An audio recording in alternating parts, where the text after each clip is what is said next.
Waalaikumsalam. Selamat pagi semua. Selamat pagi, Bos. Pagi, Mas.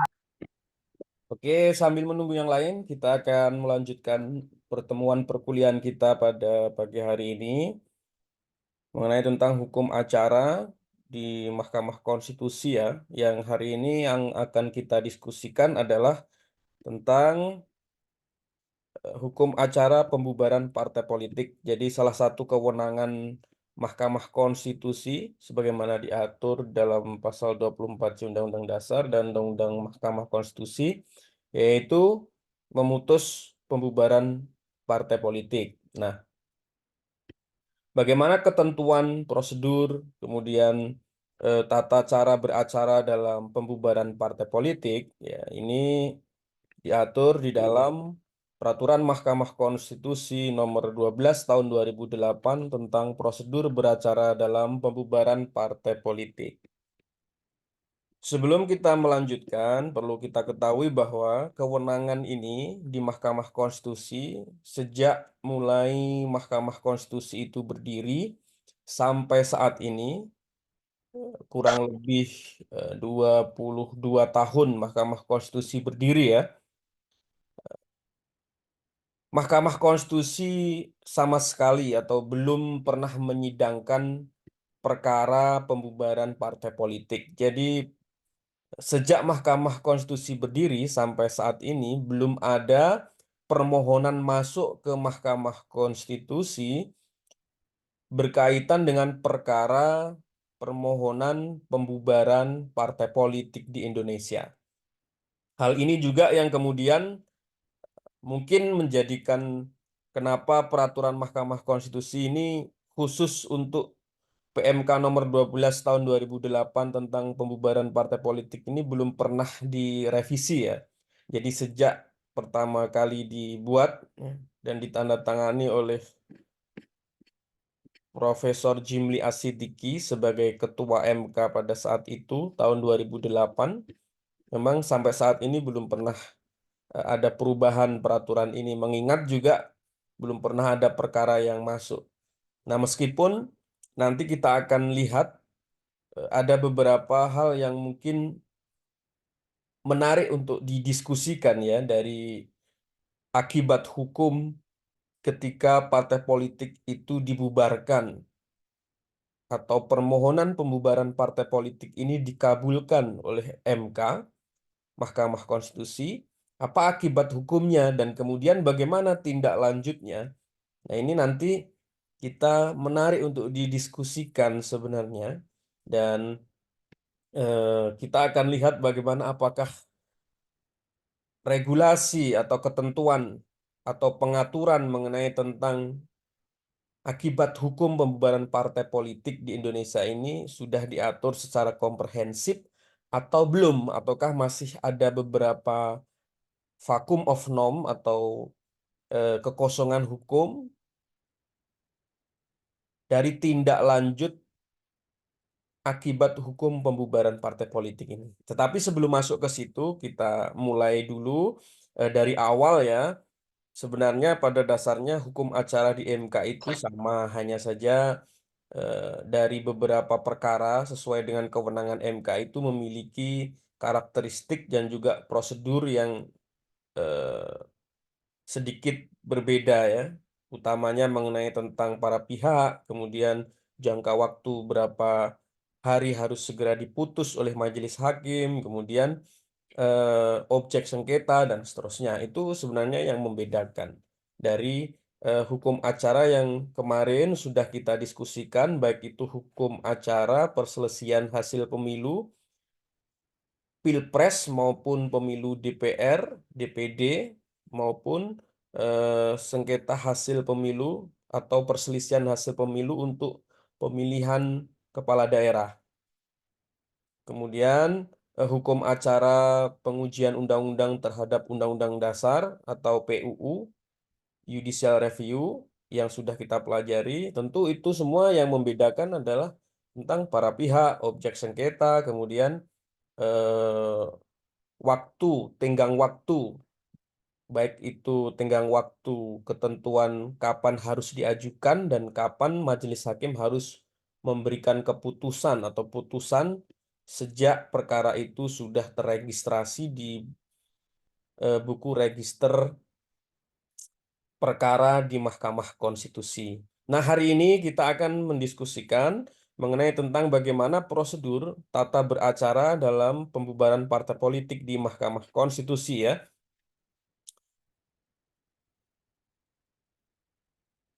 Apa yang dijadikan dasar atau alasan hukum partai politik itu bisa diajukan ke Mahkamah Konstitusi untuk dibubarkan, ini diatur di dalam pasal 2 PMK ini, yaitu partai politik dapat dibubarkan oleh mahkamah apabila yang pertama adalah ideologi, asas, tujuan, program partai politik bertentangan dengan Undang-Undang Dasar Negara Republik Indonesia tahun 1945.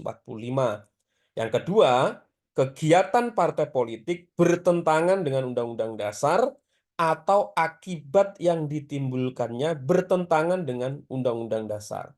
Nah, partai politik ya, setiap partai politik di Indonesia itu kan punya legalitas berdirinya partai politik itu.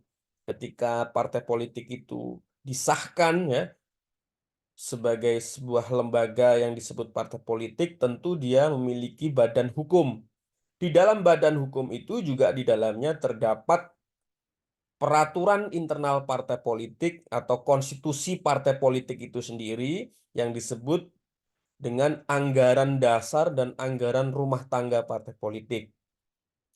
Dari anggaran dasar dan anggaran rumah tangga partai politik, di dalamnya bisa kita lihat apa ideologi partai politik itu, apa azas berdirinya partai politik itu, kemudian apa tujuan dan juga program partai politik itu semua kita bisa lihat dari dokumen anggaran dasar dan anggaran rumah tangga partai politik itu. Nah, jika di dalam anggaran dasar dan anggaran rumah tangga itu ternyata kita temukan bahwa ideologi, asas, tujuan program partai politik itu bertentangan dengan Undang-Undang Dasar 45, maka partai politik itu tentu beralasan untuk dapat diajukan pembubaran ke Mahkamah Konstitusi. Kita tahu bagaimana ideologi kita adalah ideologi Pancasila, kemudian misalkan dalam satu partai politik tertentu eh, menganut ideologi komunis misalkan, maka partai politik itu bisa diajukan pembubaran atau bisa dibubarkan melalui permohonan ke Mahkamah Konstitusi.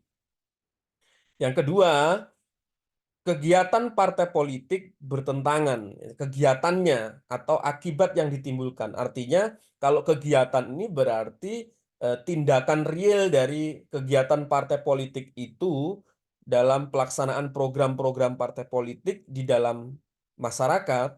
Jika kegiatan itu bertentangan dengan Undang-Undang Dasar 45 dan juga akibat yang ditimbulkannya bertentangan dengan Undang-Undang Dasar 45, maka beralasan partai politik itu dapat dibubarkan melalui permohonan ke Mahkamah Konstitusi. Yang pada intinya partai politik sebagai lembaga ya atau institusi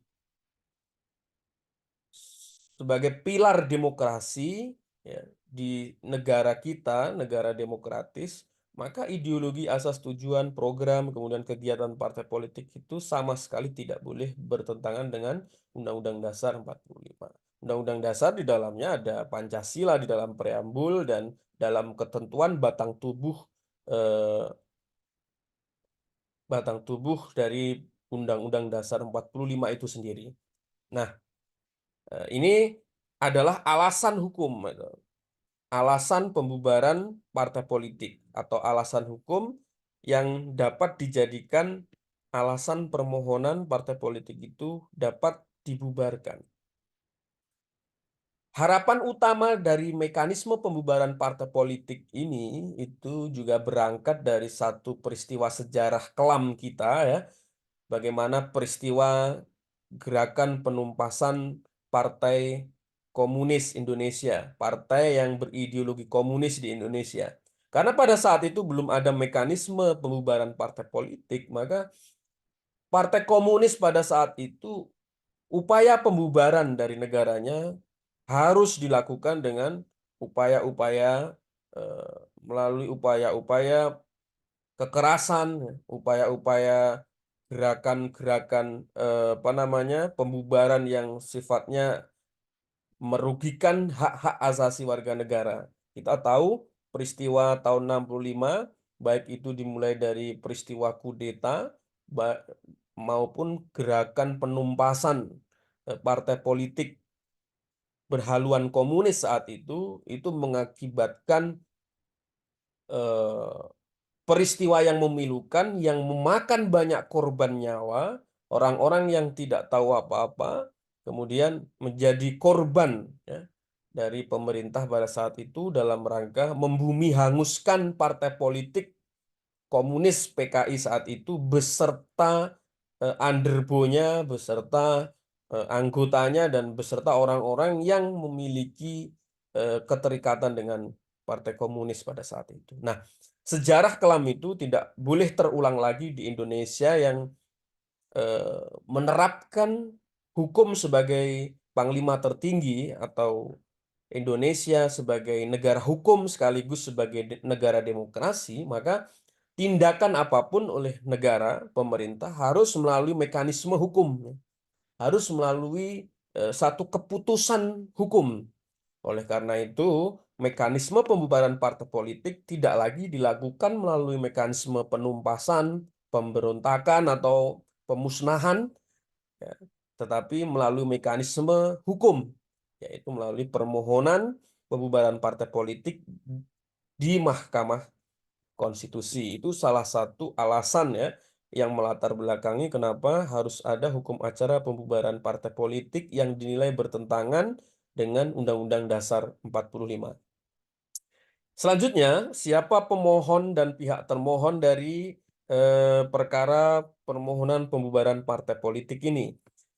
Sebagai pihak pemohon, ya, di sini diatur dalam pasal 3, pemohon adalah pemerintah yang dapat diwakili oleh Jaksa Agung dan atau menteri yang ditugasi oleh Presiden untuk itu. Jadi pemohonnya ini adalah pemerintah yang punya legal standing untuk bisa mengajukan permohonan pembubaran partai politik itu adalah pemerintah ya, bukan DPR, bukan orang per orang ya, atau bukan kelompok orang, tetapi yang memiliki legal standing, kedudukan hukum untuk mengajukan permohonan pembubaran partai politik itu adalah pemerintah, di mana dalam pelaksanaannya bisa diwakili oleh Jaksa Agung dan atau menteri yang diberikan tugas oleh Presiden. Jadi pihak pemohonnya adalah pemerintah ya, bukan DPR, ya, bukan DPD atau MPR atau lembaga-lembaga negara lain atau orang per orang gitu. Jadi di sini dibatasi yang bisa mengajukan permohonan pembubaran partai politik adalah pemerintah. Nah, tentu pemerintah juga harus memiliki alasan kuat ketika partai politik itu dimohonkan untuk dibubarkan. Alasan kuatnya sebagaimana tadi sudah saya sebutkan dan diatur dalam pasal 2 sebagai alasan hukum partai politik dapat dibubarkan oleh mahkamah. Yang kedua, pihak termohon. Ya, pihak termohonnya di sini tentu adalah partai politik ya. Partai politik yang hendak dimohonkan untuk dibubarkan. Dalam hal ini yang mewakili adalah pimpinan partai politik yang dimohonkan untuk dibubarkan. Jadi pihak termohonnya adalah partai politik yang dinilai oleh pemerintah ideologinya, programnya, atau kemudian pelaksanaan kegiatannya bertentangan dengan Undang-Undang Dasar 45. Termohon ini dapat didampingi atau diwakili oleh kuasa hukumnya. Artinya sebenarnya tanpa harus didampingi kuasa hukum, partai politik melalui pimpinan partainya bisa bertindak atas nama partai politiknya sendiri. Namun, jika ingin diwakili oleh kuasa hukum, maka boleh atau diperbolehkan. Itu dalam pemeriksaan perkara permohonan pembubaran partai politik ini, ya, majelis hakim ya, harus dapat sudah memutuskan permohonan pembubaran partai politik itu paling lambat 60 hari kerja setelah permohonan dicatat dalam buku register perkara konstitusi. Jadi, eh, sejak permohonan itu terregister atau tercatat dalam BRPK atau buku registrasi perkara konstitusi, paling lambat 60 hari majelis hakim harus sudah memberikan keputusan dari permohonan pembubaran partai politik yang dimohonkan oleh pemerintah tadi. Nah, adapun ya, amar putusan mahkamah itu terdapat beberapa macam. Yang pertama adalah permohonan tidak dapat diterima atau DNO ya, need oververhad, apabila tidak memenuhi syarat yang ditentukan dalam pasal 3 dan pasal 4. Apa itu pasal 3 dan pasal 4? Yaitu pasal 3 adalah tidak memenuhi kualifikasi sebagai pemohon. Artinya tidak memiliki legal standing sebagai pemohon, atau pasal 4 ini tentang tata cara mengajukan permohonan, sebagaimana ini juga sama persis dengan tata cara permohonan yang lain. Permohonan diajukan secara tertulis dalam bahasa Indonesia, harus berbahasa Indonesia oleh pemohon atau kuasanya kepada mahkamah. Permohonan ditandatangani oleh pemohon dan kuasanya dalam 12 rangkap, jadi harus digandakan menjadi 12. Kemudian permohonan sekurang-kurangnya memuat identitas lengkap pemohon dan kuasanya jika ada, yang dilengkapi surat kuasa khusus. Selanjutnya, uraian yang jelas tentang ideologi, asas, tujuan, program, dan kebijakan partai politik yang dimohonkan pembubaran yang dianggap bertentangan dengan Undang-Undang Dasar. Yang ketiga, ada alat-alat bukti yang mendukung permohonan. Jadi, ini harus ada semua ya. Kalau nggak ada, nanti bisa di-NO oleh mahkamah. Yang kedua, putusannya bisa permohonan dikabulkan apabila permohonannya beralasan, artinya memenuhi semua syarat tadi ya. Alasan pembubaran partai politik, dua hal yang di atas diatur di pasal 2 tadi dapat dibuktikan oleh pemohon. Maka ketika dapat dibuktikan bahwa partai politik itu bertentangan dengan ideologi, visi misinya bertentangan dengan Undang-Undang Dasar 45, maka beralasan untuk permohonan itu dikabulkan. Apabila permohonannya tidak beralasan, tidak dapat dibuktikan bahwa partai politik itu visi misinya, programnya, kegiatannya bertentangan dengan Undang-Undang Dasar 45, maka permohonannya akan ditolak oleh Mahkamah Konstitusi.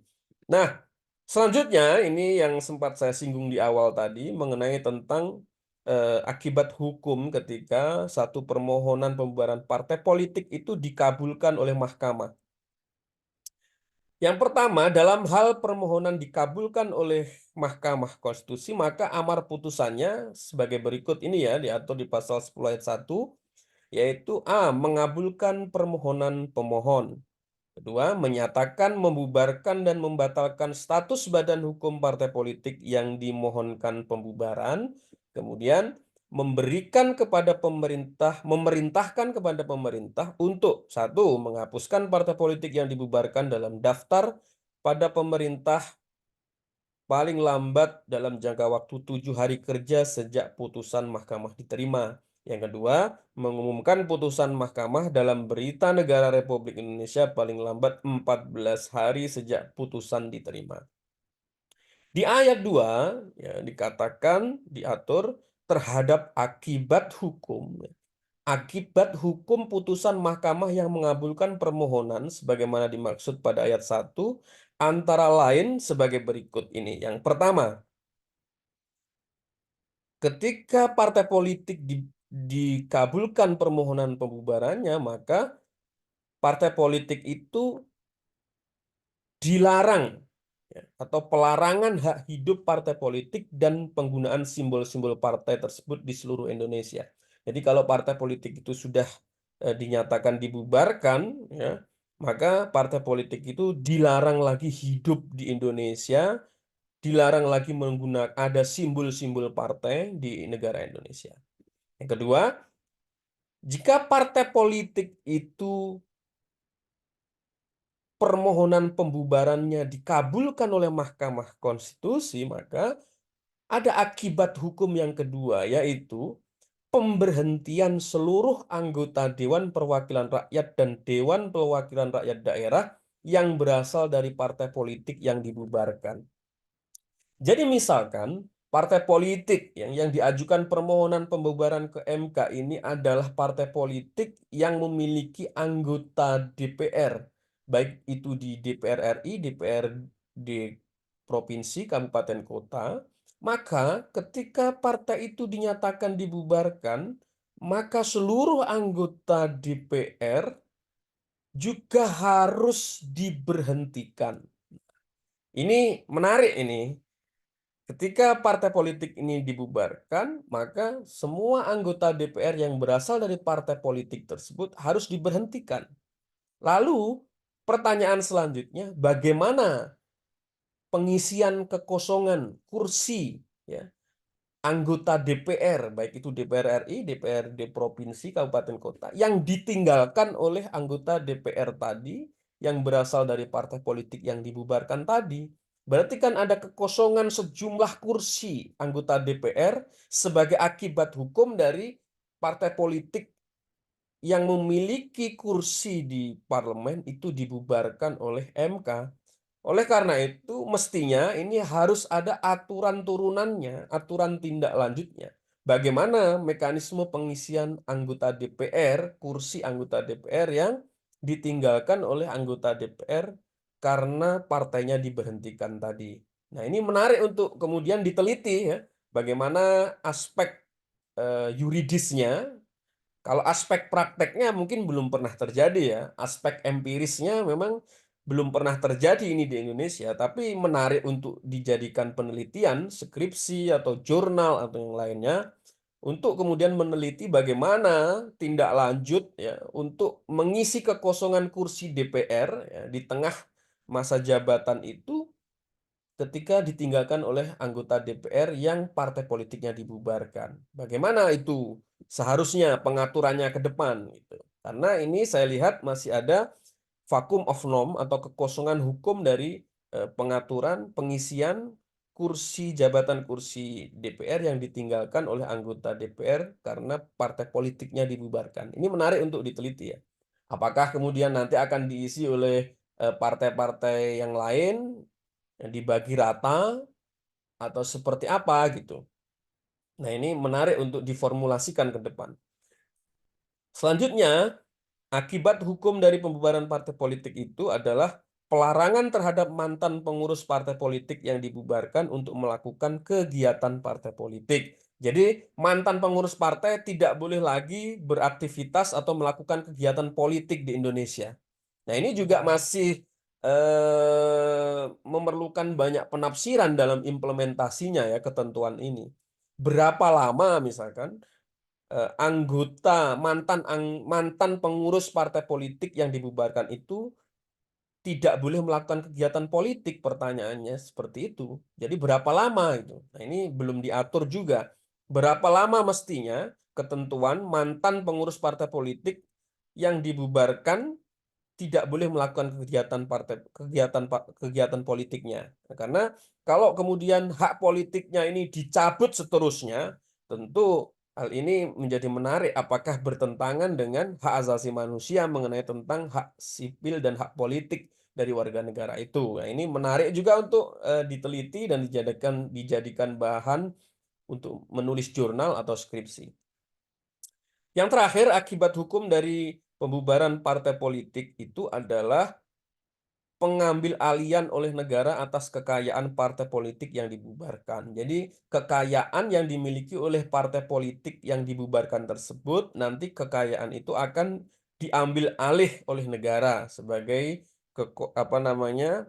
eh, menjadi bagian dari kekayaan negara, akan dirampas oleh negara.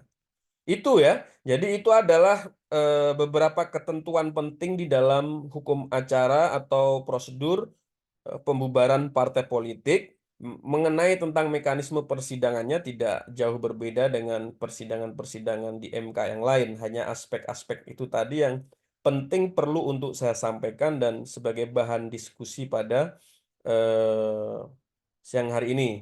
Seperti itu, silakan jika ada pertanyaan atau diskusi perlu kita diskusikan hal-hal yang sudah saya jelaskan tadi, atau ada hal-hal yang mungkin belum tersampaikan, bisa kita diskusikan. Silakan untuk bisa bertanya jika ada pertanyaan sambil mengisi absensi di kolom komentar ya. Ini ada 24 peserta. Silakan mengisi absensi di kolom komentar, nama dan NIM. Sambil saya menunggu jika ada pertanyaan.